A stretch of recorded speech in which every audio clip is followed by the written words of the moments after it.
नमस्कार दोस्तों, मैं विकास भारद्वाज आप सभी का एक बार फिर से इस वीडियो में स्वागत करता हूं। आज मैं आपके लिए मॉडल प्रैक्टिस सेट 4 लेके आया हूं, जो कि आरपीएफ रूल 72 70 दोनों में काफी महत्वपूर्ण साबित होंगे।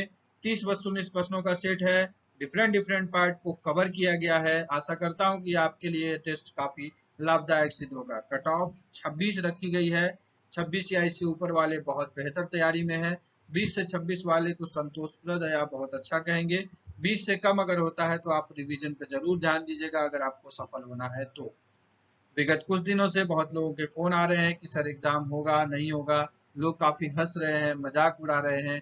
5 साल 3 साल होने जा रहा है, कैसे होगा क्या होगा। तो इसलिए आपके लिए यह मोटिवेशन कोट है कि सब्र कर बंदे, मुसीबत के दिन भी गुजर जाएंगे, हंसी उड़ाने वालों के भी चेहरे उतर जाएंगे। जी हाँ, आप अपनी तैयारी को इसी तरह सुनिश्चित रखिए, जब रिजल्ट आएगा तो हंसी उड़ाने वालों के चेहरे जरूर उतर जाएंगे। चलिए तो शुरू करते हैं इस वीडियो को। पहला और दूसरा सवाल आपको दिख रहा होगा। फॉरवर्डिंग नोट प्रेषण टिप्पण रेलवे एक्ट की किस धारा में वर्णित है? In which section of railway act describe forwarding note? Options are section 60, section 62, section 64 या सेक्शन 66 है। दूसरा सवाल, रेलवे रसीद या रेल रसीद रेलवे एक्ट की किस धारा में वर्णित है? Railway receipt is described in which section of railway act?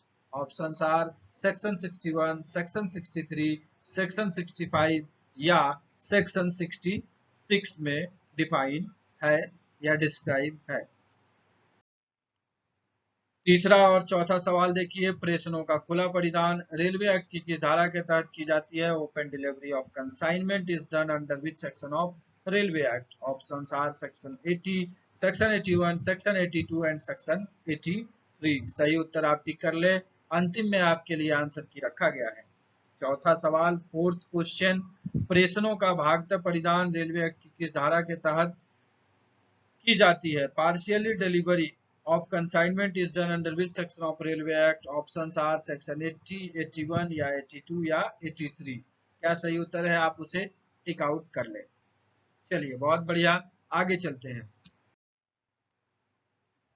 पांचवा और छठा सवाल देखिए, अनक्लेम्ड कंसाइनमेंट रेलवे एक्ट की किस धारा में वर्णित है? Unclaimed consignment is described in which section of railway act? Options are section 81, section 82, section 83 या सेक्शन 82 है। छठा सवाल, रेलवे एक्ट की किस धारा में एक्सीडेंट परिभाषित है? In which section of railway act is accident defined? Options are section 123, 123 का A, 123 clause B, 123 clause C या 123 क्लॉज डी में डिफाइन है। चलते हैं आगे। सातवां और आठवां सवाल, रेलवे एक्ट की किस धारा में अनटुवर्ड इंसिडेंट परिभाषित है? In which section of railway act untoward incident is defined? Options are section 123 clause A, 123 clause B, 123 clause C या 123 क्लॉज डी। करेक्ट आंसर आप टिक कर लें। चलते हैं आठवें नंबर सवाल पर। एट्थ क्वेश्चन है आपका, रेलवे एक्ट की किस धारा के तहत यात्रियों को वहन करने वाली रेलगाड़ी से किसी व्यक्ति का दुर्घटनावश गिर जाना अनपेक्षित घटना है, अनटुवर्ड इंसिडेंट है? Under which section of railway act the accidental falling of any passenger from a train carrying passenger is an untoward incident?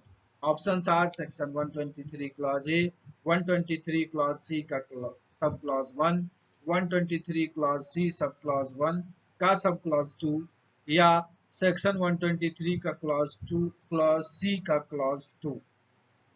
सही उत्तर आप टिक कर लिए होंगे। चलते हैं हम आगे। नौवां और 10वां सवाल आपको दिख रहा होगा, रेलवे एक्ट की किस धारा के तहत यात्री किसी अनपेक्षित घटना के मदद में प्रतिकर के लिए दावा करता है? Under which section of railway act a passenger claims compensation for an unexpected incident? Options are section 123C, section 124, section 124 का ए और सेक्शन 125। सही उत्तर टिक कर लें। चलते हैं अगले सवाल 10वें नंबर पर। रेलवे एक्ट की किस धारा में प्रतिकर के लिए आवेदन के बारे में बताया गया है? In which section of railway act application for compensation is describe? Options are section 123 का सी, सेक्शन 124, सेक्शन 124 का ए, सेक्शन 125। चलिए, तो आपने सही उत्तर टिक कर लिया होगा। चलते हैं आगे। 11 और 12 नंबर सवाल। अब देखिए, आरपीएफ रूल से सवाल लिए गए हैं। आरपीएफ के किस नियम में भीड़ को तितर बितर किए जाने के पश्चात कार्यवाही के बारे में वर्णित है? Which rule of RPF describes action after the dispersal of the mob of the unlawful assembly? Options are rule 243 clause 3, 243 clause 5, 243 clause 7 या 243 क्लॉज 9 में वर्णित है। 12 नंबर क्वेश्चन देखते हैं। आरपीएफ के किस नियम में भीड़ को तितर बितर करने के जांच की परिसीमाओं के बारे में वर्णित है? Which rule of RPF is describe the limitation to inquiry in unlawful assembly? Options are rule 243, rule 244, rule 245 या रूल 246 में वर्णित है। चलते हैं 13 एंड 14 नंबर क्वेश्चन। आपको दिख रहा होगा, आरपीएफ के किस नियम में रेल सुरक्षा बल बैंड के बारे में बताया गया है? Which rule of RPF describes railway protection force band? Options are rule 276, rule 277, rule 278, rule 279। 14 number सवाल। आरपीएफ के किस नियम में प्रेस के साथ संबंध के बारे में बताया गया है? Options, which rule of RPF is described about relation with press? Options are rule 276, 277, 278 या rule 279। सही उत्तर आप टिक कर लें। चलते हैं आगे। 17 नंबर सवाल देखें। आरपीएफ के किस नियम में भोजनालय और कैंटीन के बारे में बताया गया है? Which rule of RPF describe mess and canteen? Options are rule 260, 262, 264 या 266 में वर्णित है। 16 नंबर सवाल। आरपीएफ के किस नियम के तहत जांच न्यायालय का गठन किया जाता है? Court of inquiry is set up under which rule of RPF? Rule 261, 263, 265 या 267 है। 17 और 18 नंबर सवाल देखिए। रेल सुरक्षा बल नियम 1987 के किस अध्याय में अनुशासन और शास्तीय दंडों के बारे में बताया गया है? Disciplinary and penal punishment is described in which chapter of? यहाँ पर रेलवे नियम होगा, आरपीएफ रूल होगा। चलिए, तो options our chapter 10, chapter 11, chapter 12 या चैप्टर 13 में किस में बताया गया है? चलिए, 18 नंबर सवाल पर देखते हैं। रेल सुरक्षा बल नियम के किस नियम में छोटे मोटे दंड वर्णित हैं? In which rule of railway protection force is explained petty punishment? Options are 144, 148 clause 1, 148 clause 2, 148 clause 3 या 148 क्लॉज 4 में वर्णित है। 19 और 20 नंबर सवाल आप देखिए। आरपीएफ रूल रेल सुरक्षा बल का नियम 176 क्या बताता है? RPF rule 176 is describe framing of charges, charges आरोप का फ्रेम होना, कंटेंट्स ऑफ चार्जेज आरोप में क्या कंटेंट्स हैं, और सिग्नेचर ऑन चार्जशीट, चार्जशीट पर हस्ताक्षर या कंस्ट्रक्शन ऑफ चार्जशीट, चार्जशीट की बनावट के बारे में बताता है। नियम 176 इसके बारे में बताता है। 20 नंबर सवाल देखिए। निम्नलिखित में से कौन सा बड़े दंड में नहीं आता है? Which of the following is not amount to be a major punishment? Options are dismissal, removal, reduction in rank, reduction to a lower stage in the existing scale. क्या सही उत्तर है? टिक आउट कर लें। चलते हैं आगे।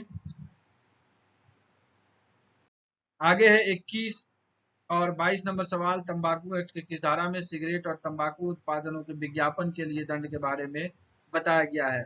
Punishment for advertisement of cigarettes and tobacco product is described in which section of tobacco act? Options are section 22, section 21, section 22, section 23 या section 24 है। 22 नंबर सवाल देखें। टीपी एक्ट की किस धारा में धारा 4 और धारा 6 के अधीन अपराधों के निवारण, निरोध और विचारण के स्थान के बारे में बताया गया है? Which section of TP act describes prevention, detention and place of trial of offences under section 4 and 6? Options are section 20, section 22, section 24 या सेक्शन 25 होगा। आगे चलते हैं। 23 और 24 नंबर सवाल, टीपी एक्ट की किस धारा में सार्वजनिक स्थान पर धूम्रपान प्रतिषेध के बारे में बताया गया है? Which section of TP act describe prohibition of smoking in a public place? Option are section 4, section 6, section 8 या सेक्शन 10 है। 24 नंबर सवाल देखें, टीपी एक्ट के अधिनियम में कार्यवाही आरपीएफ के किस रैंक के अधिकारी कर सकते हैं? विच rank officer of RPF can act in the act of TP Act? Options are only superior officer, not below the rank of inspector, या ASI and above, या all member of the force होगा। चलते हैं आगे। RTI act की किस धारा में सूचना परिभाषित है? Information is defined in which section of RTI act? इसके लिए मैंने बहुत अच्छा मेमोनिक्स आपको बताया था, आप आसानी से उसे अगर याद किए होंगे तो आप इसका उत्तर सही कर लेंगे। धारा या सेक्शन 2C, 2E, 2F या 2H में डिफाइन है सूचना। आइए 26 नंबर सवाल, आरटीआई एक्ट की किस धारा में अनुरोध का निपटारण के बारे में वर्णित है? Disposal of request is described in which section of RTI? Option are section 5, section 7, section 6 या सेक्शन 8 में वर्णित है। चलते हैं आगे। आरटीआई एक्ट 27 और 28 नंबर सवाल, आरटीआई एक्ट की किस धारा में शास्ति वर्णित है? मतलब penalties is described in which section of RTI Act? Options are section 16, section 20, section 25, section 28। चलते हैं 28 नंबर सवाल, प्राथमिक साक्ष्य किस धारा में वर्णित है? Primary evidence is described under which section? IPC 60, IPC 59, IEA 60 या आईईए 62 में किसमें वर्णित है?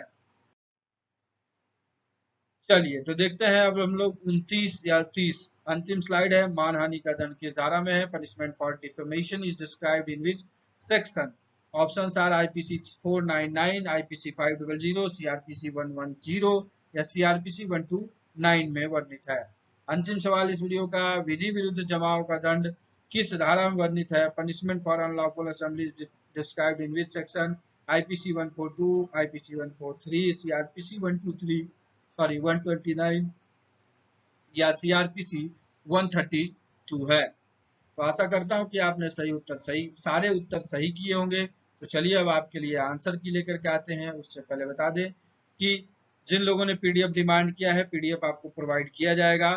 थोड़ा सा आप सब्र रखिए, पीडीएफ इसलिए प्रोवाइड नहीं करा रहा हूं क्योंकि आप शॉर्टकट की तरफ भाग जाएंगे, इसलिए पीडीएफ को होल्ड करके रखा है। पीडीएफ मैं आपको बहुत जल्द ही उपलब्ध करा दूंगा। तो ये आपके लिए देख लीजिए, उत्तर कुंजी दिख रही है, आप इससे मिलाइए 30 में से कितने सही हुए आप जरूर कमेंट करिएगा। मैं सारे कमेंट देखता हूँ और जिनके जितने मार्क्स हैं, जिनके अच्छे हैं उनको अच्छा कमेंट, और जिनके मार्क कम आ रहे हैं उनके लिए सजेशंस भी वहां प्रोवाइड करता हूँ। चलिए वीडियो को यहीं समाप्त करते हैं। वीडियो को अंत तक देखने के लिए आप सभी मित्रों का प्रेम पूर्वक दिल से धन्यवाद।